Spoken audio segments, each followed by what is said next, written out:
This prophetic word is given on 6/24/2024, and it gives the word Shema. The root word Hasma, and it's wonderful, awesome, magnifying Yahuwah's presence, but it's also giving guidance to the Joshuas in the family. Joshua is the new Moses, and who is leading the people into the promised land, and he is also dividing the inheritance to the people. But there's a hiccup in the road. So in real life, leading the people into the promised land, something's askew, and we need to correct it and be that guidance in order for Yahuwah to magnify his glory. Otherwise, there's going to be plagues within the family, okay? And you don't want that.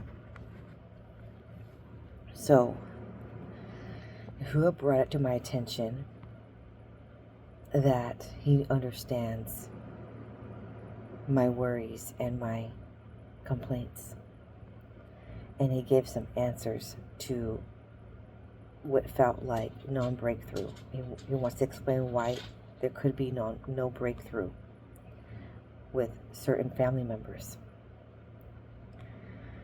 And some of you are experiencing that. You're like, what is the holdup? Why is it taking forever? I thought the prodigals were going to return. I thought that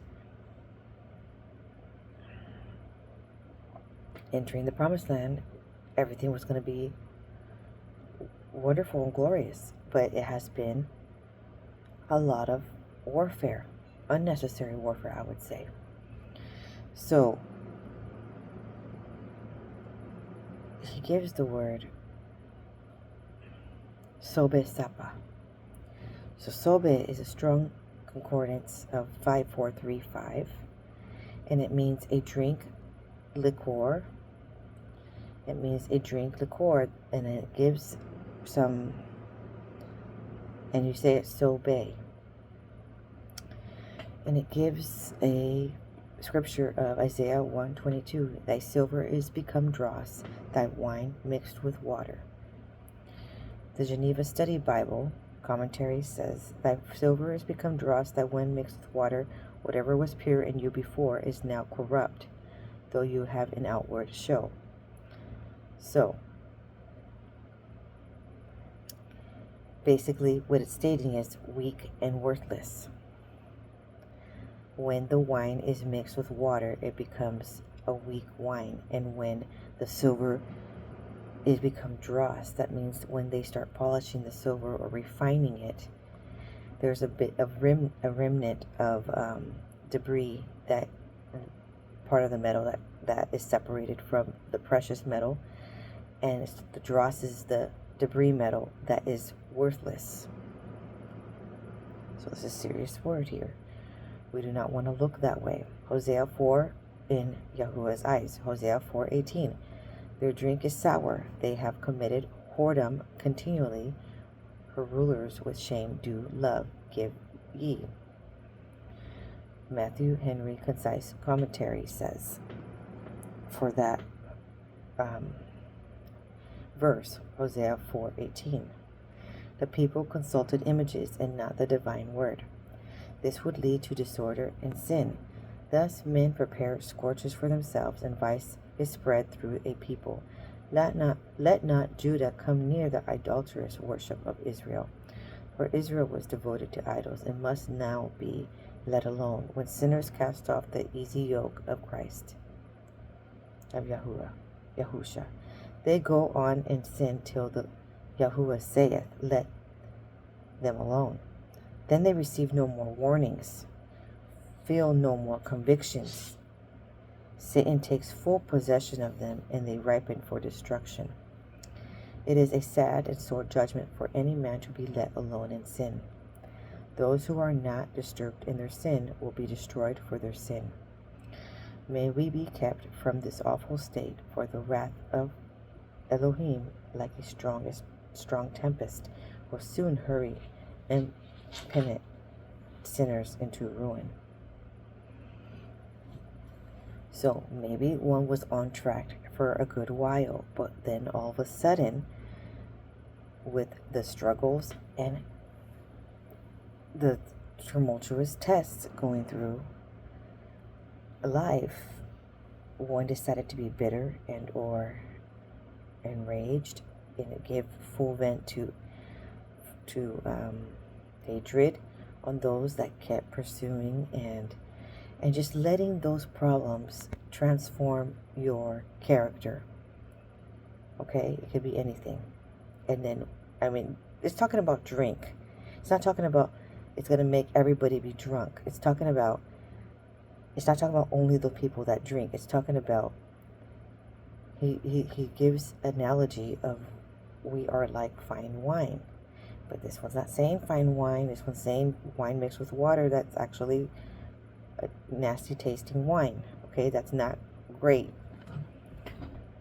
He's talking about silver. He compares, the word kasi is being the reflection of Yahuwah. Basically, it's saying it's not even close to a reflection of Yahusha. It's worthless metal, worthless reflection, worthless person, individual.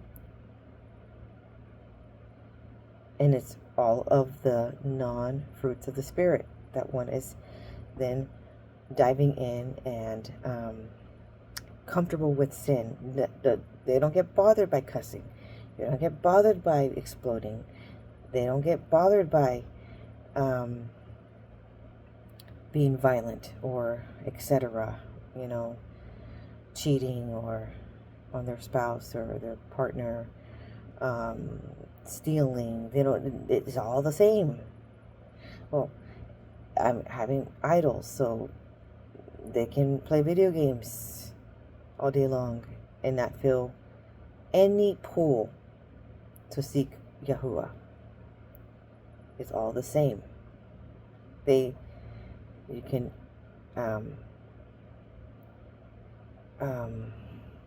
me think of another example.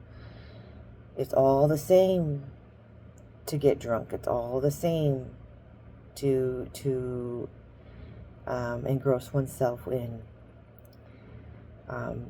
many other sins, and it's like you can't tell the difference between someone that doesn't know Yahuwah and someone that knew, and both are practicing the same habits like of the world, but then you're claiming that you are Yahuwah's son or daughter. Okay, you're claiming that you're Yahuwah's daughter, yet your explosive, nasty attitude and abusive attitude and degrading or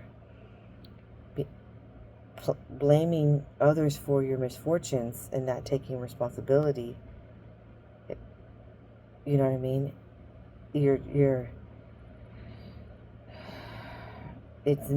Or it could even be being living in a pigsty. You're saying that you're holy, that you go to church and this and that, but your yard is an atrocity, and the house is a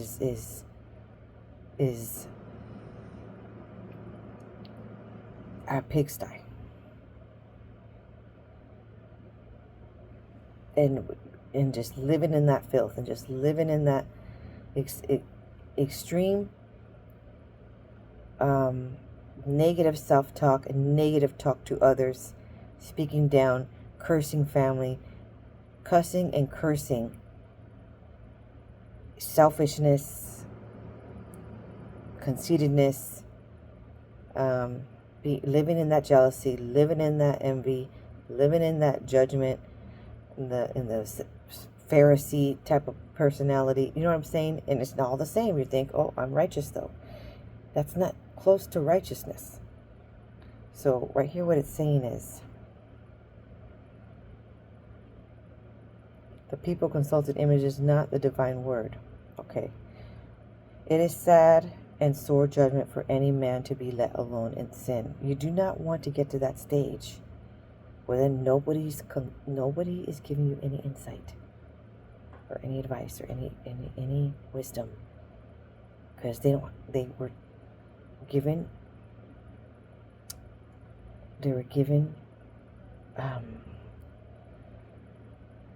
the assignment is done, and now you're left all alone to figure it out. Don't think, oh, because no one's telling me I'm doing it wrong, that I'm not. Can we please use some wisdom? If no one said don't cuss in this moment, just it's not because we approved of that in that moment. It's because maybe someone's tired of saying it all the time. Maybe you're just going to reap the consequences. Okay, so now it's saying sapah. It means language. It means edge of the bank of the river. It means lips. It means fringe. Or it also means speaking foreign language to one another. Out of the heart speaks the mouth. Not one and the same. Not one and the same in language and tongue. Then not one and the same in heart. You could be thinking, why are we clashing so much? Why?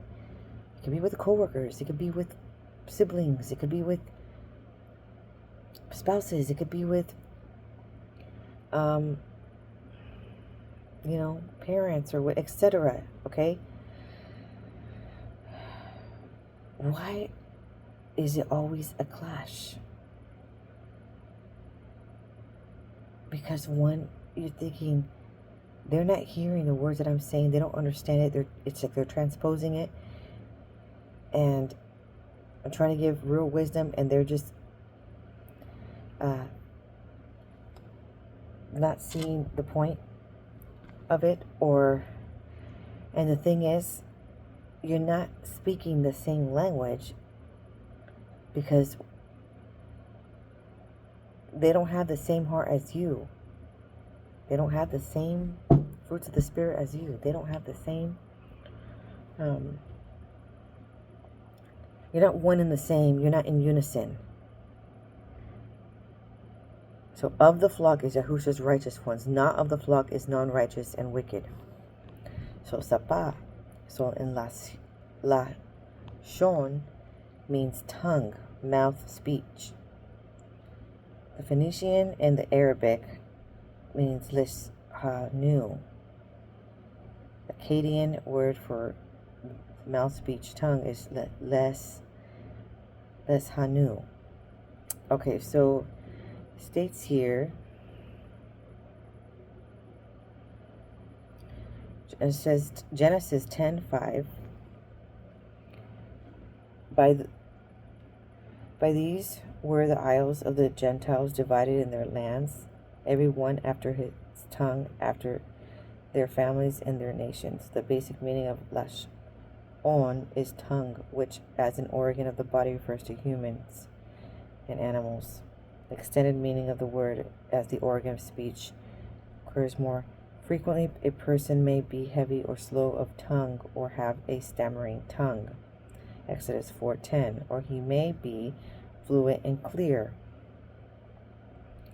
The heart also of the rash shall understand knowledge, and the tongue of the stammerer shall be ready to speak plainly.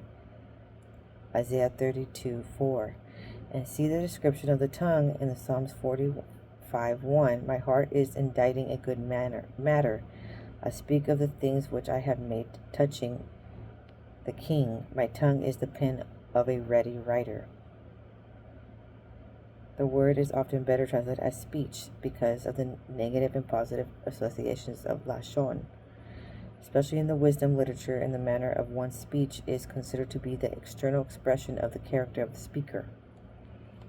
You could be like, I could just cuss and I could just speak like, with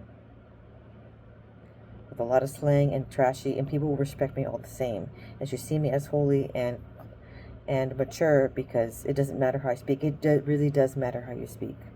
It really does matter how you dress, and it really does matter how you speak. To who? Well, probably to your employers, but more so, most importantly, to the Most High.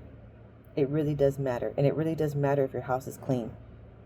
It really doesn't matter if your car is clean to him. It really doesn't matter if you keep good hygiene. It does matter what comes out of your mouth.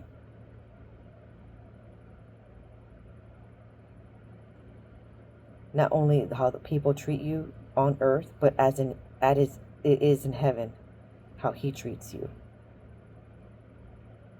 Okay, so especially in wisdom literature, manner of one's speech is considered to be external expression of the character of the speaker. The fool's speech is unreliable. Psalms 5:9. Deceitful. Psalms 109:2. Boastful. Proverbs 6:17.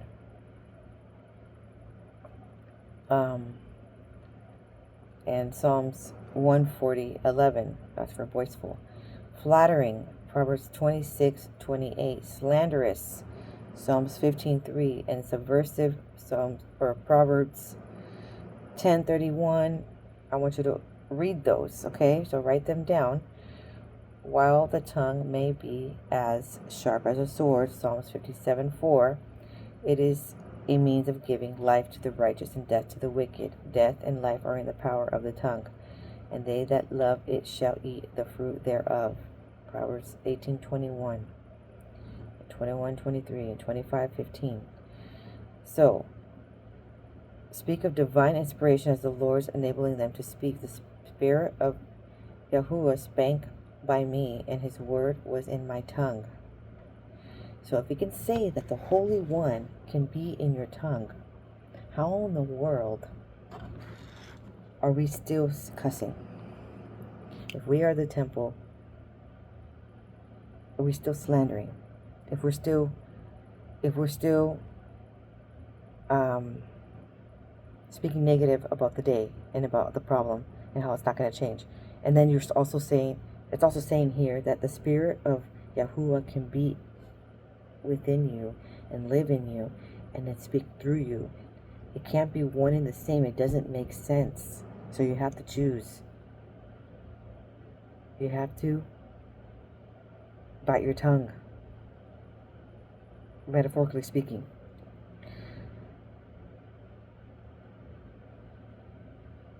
Okay. Sapah is rarely explained as lip. It's more so mouth. Peh is the word for mouth in Hebrew. And tongue is with the meaning of speech. Okay, so another expression for sapah is language. And Hebrew, both sapah and lashon, denote a foreign language. So you remember the Tower of Babel, and they were trying to build so that they can be climbing up to the heavens. What do you remember that? Well, and then Yahuwah saw that, and then he confused their languages by giving them all different languages, and then he forced them to disperse in the world so that way they can do his will. Ouch. Well,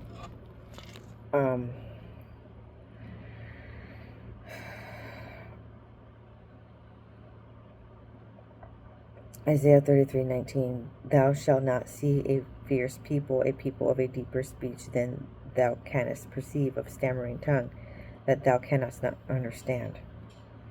It almost seems like he cursed them to not mingle and bond, right? It almost seems like he scorched their plans to build, because you have to communicate. In order to work on a project together,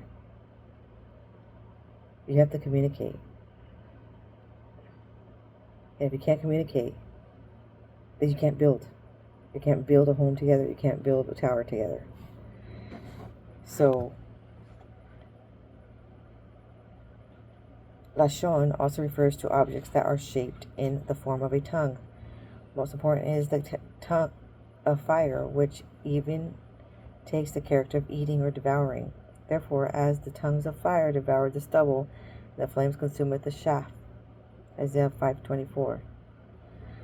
The association of Isaiah of Yahuwah's appearance and judgment with smoke and fire gave rise to a fine literary description of Yahuwah's anger. Behold, the name of Yahuwah cometh from afar, burning with his anger, and the burden thereof is heavy. His lips are full of indignation, and his tongue as a devouring fire. Isaiah 30:27. Notice the words lips and tongue here with the meaning of flames of fire. Even though the language evokes the representation of a tongue as an organ of the body, together with a tongue of fire as a bar of gold, Joshua 7:21, and a bay of the sea, Isaiah 11:15, shape in the form of a tongue, were called lashon. So we're getting somewhere here. That was in studylight.org for the word tongue. So I have a lot of studying to get these prophetic words out, because I have to understand what the definition is, because I'm learning. He's giving me these prophetic words in a different language that I don't naturally speak, and so I need to. And then in Hebrew, one word can mean many different things, and so he's giving you a deeper meaning. That's why I like the Hebrew language, because it's giving you a deeper meaning of the word tongue. It's not just the tongue in our mouth that helps us speak. It is flames of fire, a devouring fire. What he speaks comes forth. So what he's saying is, what we speak comes forth. So we cannot be speaking negative, because we are speaking into existence what we're saying. So I said, what should I do? I said, I began to pray for Yahushua's will to be done. And then he explains. They speak foreign language. Body language does not respond to the verbal language. There's a disconnect. Why has this happened? I said, because there is stubbornness in the flock. Stubborn. Not living my word. There is arrogance, and believes their word goes above my own. And they don't really truly believe in the word. They select what they want to believe. I have discounted him. And then I research what the word discount means. To decide that something or someone is not worth considering or giving attention. You would not want Yahuwah to think that about you. To decide that something or someone is not worth considering or giving attention. Okay, so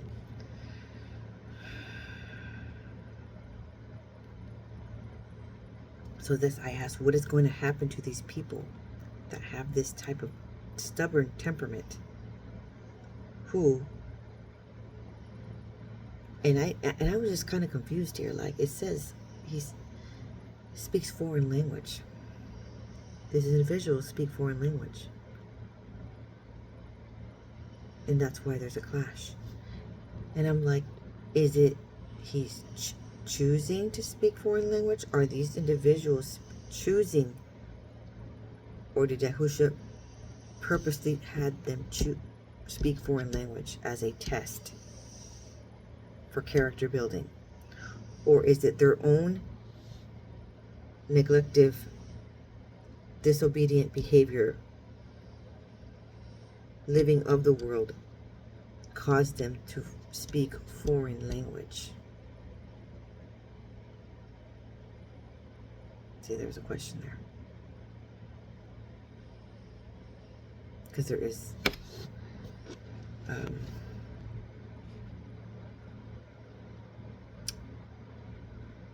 and I think it all comes down to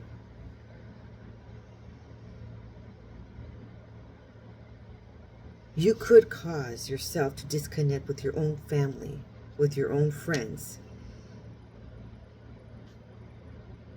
Okay, so let's just give an example. A group of friends, and one decides to research Yahuwah's word and live in his righteousness ways, and the other had continued their same behavior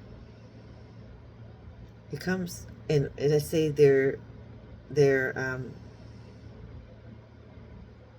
still the same behavior, okay? A worldly life. And you try to spend time with them, but now the things that you want to talk about are not the things that they want to talk about. Now the things that you believe in, that you're trying to speak life into existence, and you're trying to change your temperament to be more righteous. What if they do not want to? They see that they're fine. That's where, when you get comfortable and you don't see that you're doing anything wrong, and you're just yelling and screaming at your mother, you don't see that there's anything wrong with that, and you could be throwing all kinds of things around the house when you get upset, and you don't think anything's wrong with it, that they deserved it, that family deserved it. You could be, you want to get your message across that they shouldn't treat you that way, because they shouldn't trigger you in that way. Everybody's responsible for their own actions. So if you reacted that way, and you try to blame someone else, that is a type of response that is not healthy. But then, or if you decide to, when you're upset, you just think that it's you're gonna have to speak like trash talk about people who try to bring you down, because that's just what they deserve. Well, they're not even in the room. They're not even in your house. They can't even hear you. You decided that you want to hold a grudge and be bitter towards those individuals, but they don't even know that they ruined your life as so, because you don't live with them. So whose feelings are you really hurting? Who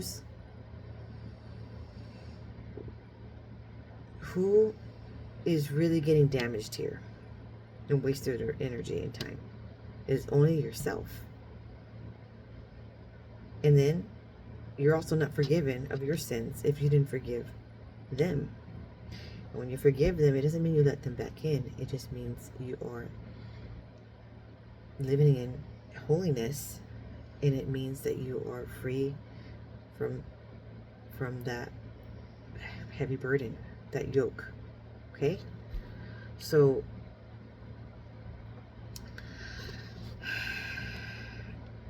he says, I samak you. I sustain you. And then he says, I said, what's going to happen to these individuals? And he says, sab mak. So when I researched what those meant,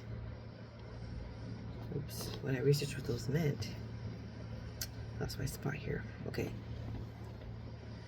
It means Hebrew word, strong number, 5437, sabab, to turn about, go around, surround. And mak means plagues, to strike. So, to be surrounded by plagues, I asked, evil knocking at the door round about, rest not in self or in of the world. Turn from plague, strike, and wrath. Turn away from wicked land, do not look back.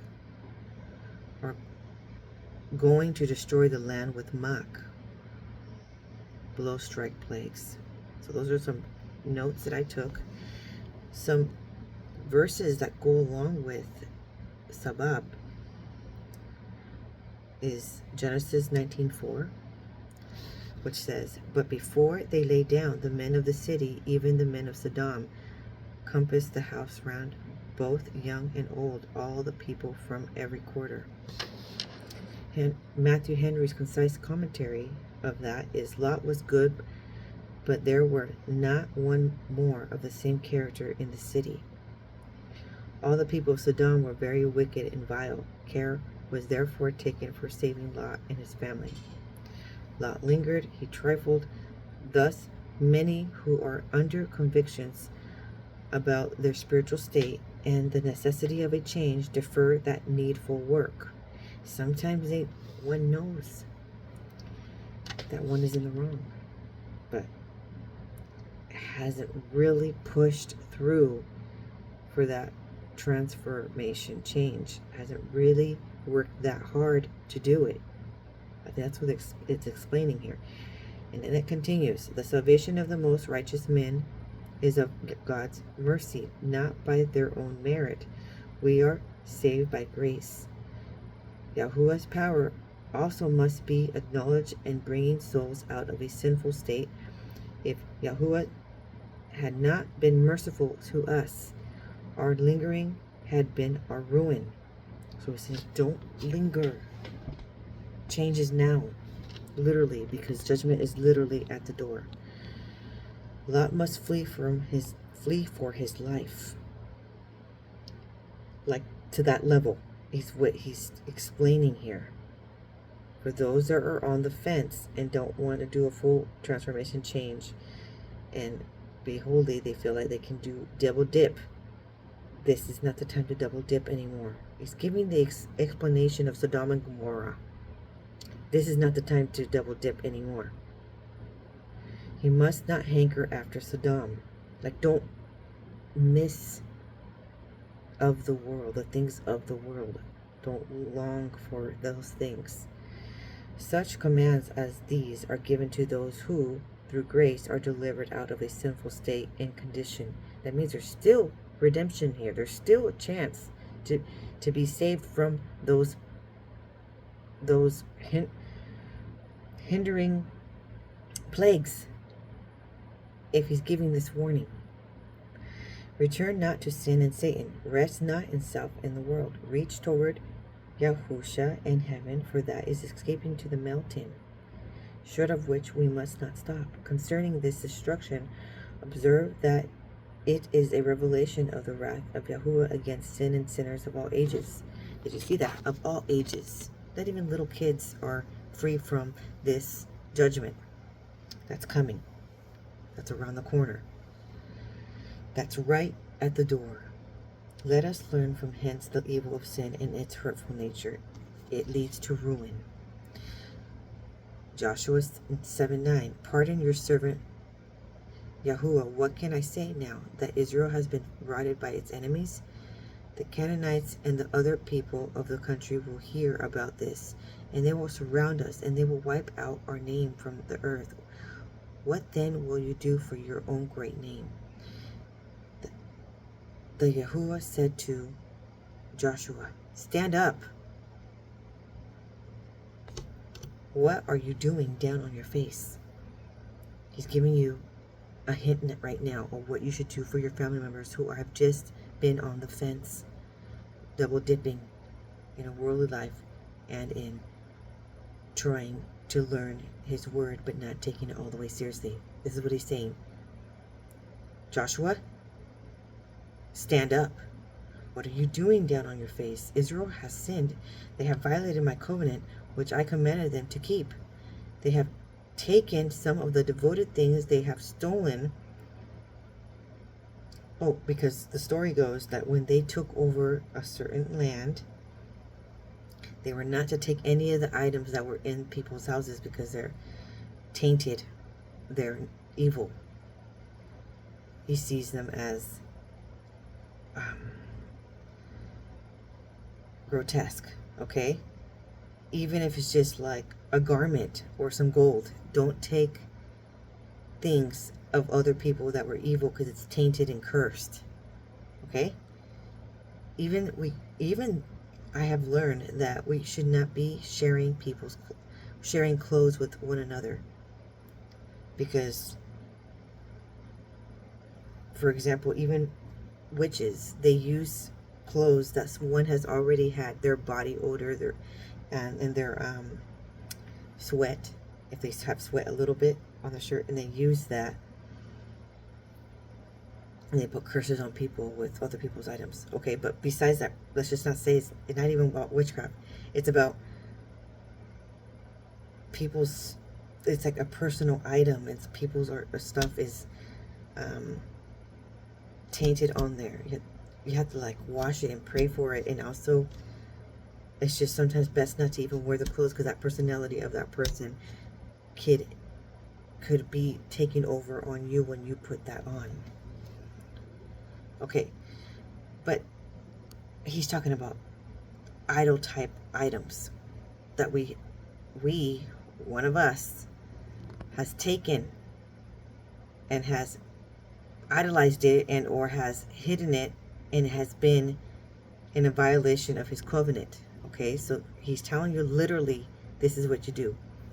They have taken some of the devoted things, they have stolen, they have lied, they have put them with their own possessions. He doesn't want it to be mixed, even though you could save a dime by not having to buy it later. It could be a fire pit for, it could be, I don't know, like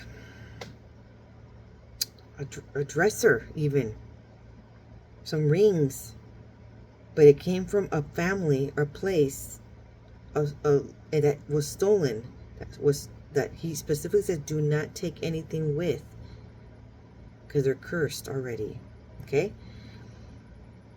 and they put them with their own possessions. That is why the Israelites cannot stand against their enemies. They turn their backs and run because they have been made liable to destruction. I will not be with you anymore unless you destroy whatever among you is devoted to the destruction. So you're wondering of all the warfare. What is going on? Why does it keep happening? Because sometimes it has to do with one inside, on the inside, called being a monitoring spirit. There's one on the inside, still sinning, still cursing, still cussing, still violating his covenant rules. There's someone on the inside within your little unit that is sabotaging and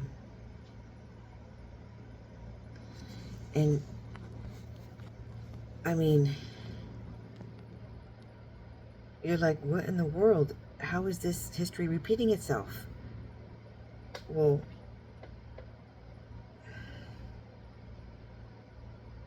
it is. Okay, so now, verse 13. Go consecrate the people. Tell them, consecrate yourself in preparation for tomorrow. For this is what Yahuwah, the Elohim of Israel says. There are devoted things among you, Israel. You cannot stand against your enemies until you remove them. It could be certain items. It could be some kind of sage incense. It could be some kind of little rocks, crystals. It could be TV programs. It could be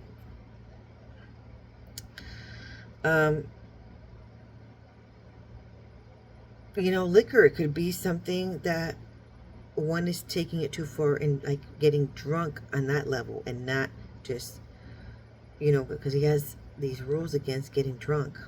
It could be one opening up certain sites and not supposed to be looking at certain, sites, certain things. It could be an attitude adjustment that needs to take place. I don't know. Only you will know. Only those within the family will know what door they have decided to open. And something that's coming into mind is, I heard something along the lines that if you watch a movie that has to do with marine animals, like Pirates of the Caribbean or Aquaman or whatever, they were starting to say that sometimes it opens a door to the marine spirits to come and attack the one who is watching it. I don't know. I don't know if it's related to that point. Sometimes it is. Sometimes there are secret spells that are being cast on people in certain movies. It's not just a movie all of the time. And you open the door. That could be it. There was a vision that I received with this teal type colored rug, and I saw these mermaids, little doll things on it. And I remember that we were watching this mermaid cartoon on Netflix, and I'm trying to think, is that what I'm also trying to figure out what door we have opened. It's not just where I gave you this word. I'm trying to figure out what is causing the warfare. do we have to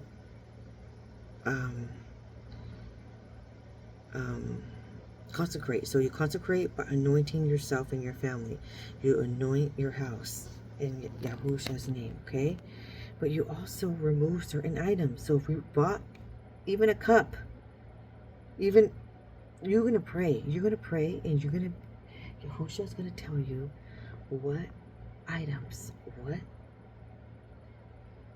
attitude adjustment, what thing needs to be removed and changed, like immediately, like now. Okay, but if you remember the story. Okay, so then it says,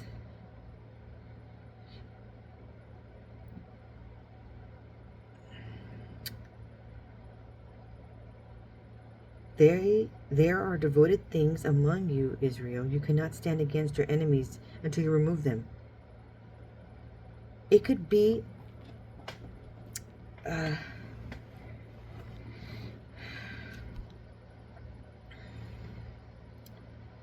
that is what's bringing continuous strife. Okay, so in the morning, present yourselves tribe by tribe. The tribe of Yahuwah chooses shall come forward clan by clan. The clan that Yahuwah chooses shall come forward family by family, and the family that Yahuwah chooses shall come forward man by man. Whoever is caught with the devoted thing shall be destroyed by fire, along with all that belongs to him. He has violated the covenant of Yahuwah and has done an outrageous thing in Israel. That's what it's saying there. Judges 19:22. Now, as they were making their hearts merry, behold, the men of the city, certain sons of Belial, beset the house round about, and beat at the door, and spake to the master of the house, the old man, saying, Bring forth the man that came into thine house, that we may know him. Now, when it's saying that we know him, they want to know him in a sexual way, like sexual perversion. So it's basically stating that all around there's this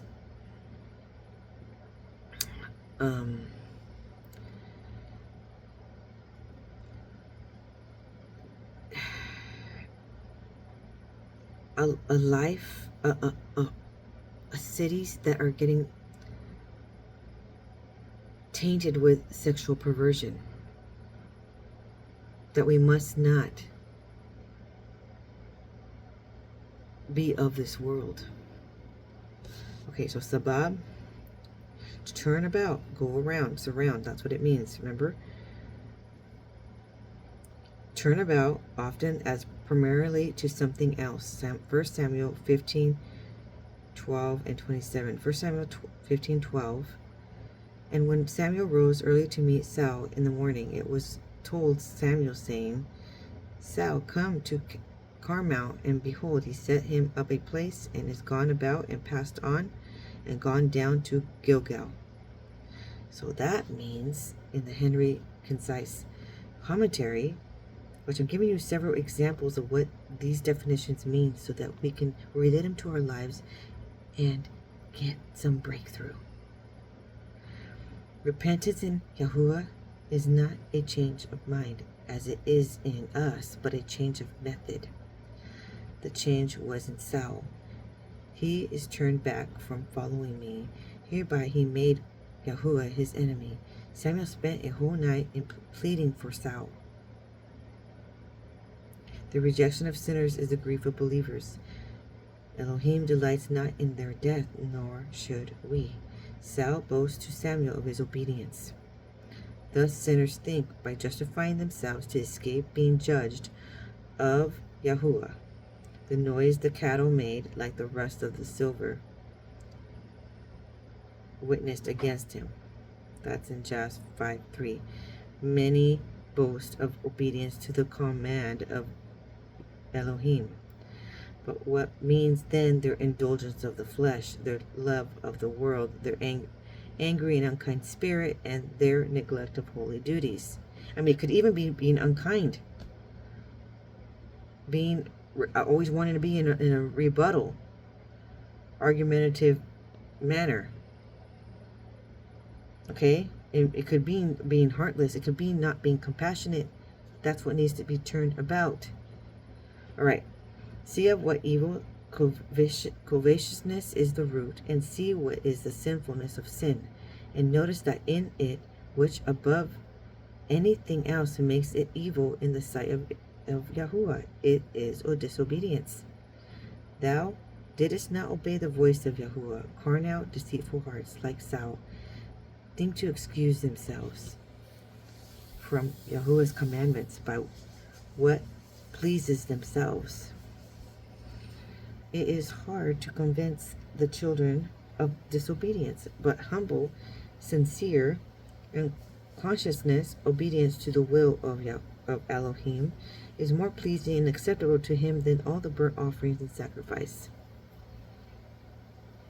Elohim is more glorified and self more denied by obedience than by sacrifice. What if it could be, I just thought of this right now, what if you give your tithes, but then you're being selfish and overly religious and judgmental and focusing on other people's sins and not focusing on the log in your eye? What if that is exactly what needs to change?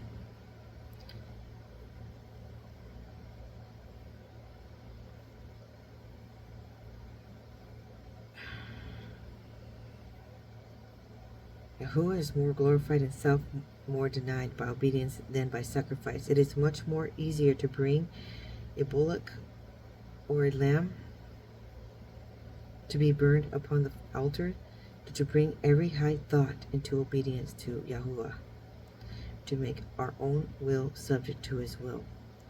Those are unfit and unworthy to rule over men, who are not willing that Yahuwah should rule over them.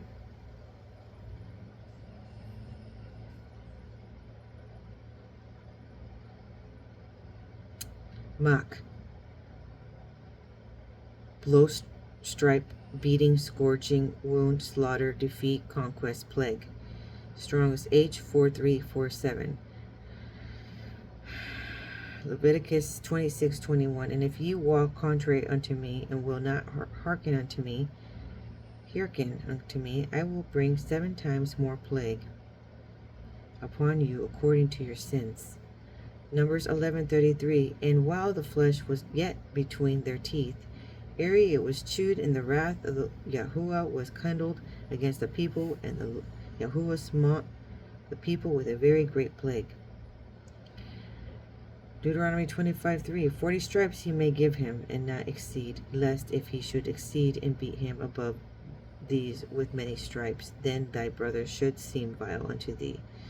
Deuteronomy 28:59. Then Yahuwah will make thy plagues wonderful, and the plagues of thy seed, even great plagues, and of long continuance, and sore sicknesses, and of long continuance. So not only would he curse one with plagues, he's going to curse your generations with plagues. You don't change and give him all of you. Remove the items from that are not in his good graces. Okay, so Deuteronomy 28:61. Also every sickness and every plague which is not written in the book of this law, them will the Yahuwah bring upon thee until thou be destroyed. Okay, it's getting a little more intense here.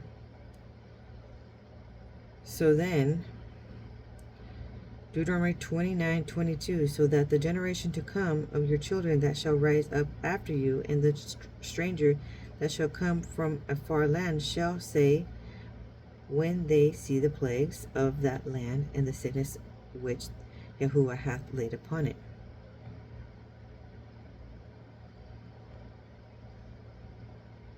So, that is that prophetic word given. So non-change does not come with just, oh well. It comes with plagues. That's what it boils down to. And the Joshuas in the family are giving, should be alerting their clan. They should be in the process of consecration and consecrating their family, and they should be in the process of advising good counsel. Of course, at the end of the day, it is that person's choice. We are not here to force people to change. We are not here to judge. We are here to give them the insightful prophetic word, the warning, and it has a lot to do with what comes out of our mouth. You can tell what's in that person's heart, and if their heart is with yours, of what comes out of their heart, or out of their mouth. So, Joshua's need to arise. And the next prophetic word is explaining Shema Hazmal, which is very magnificent.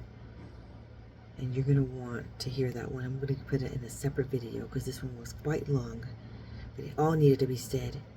If you listen to the very end, which I appreciate, I mean, you're not hurting my feelings, but I appreciate because you took the time to really understand for yourself, for your family, for your clan. You took the time to study with me on this journey of becoming a scholar on my supernatural diaries. May the Lord Yahuwah bless you and keep you, and may you listen to his word.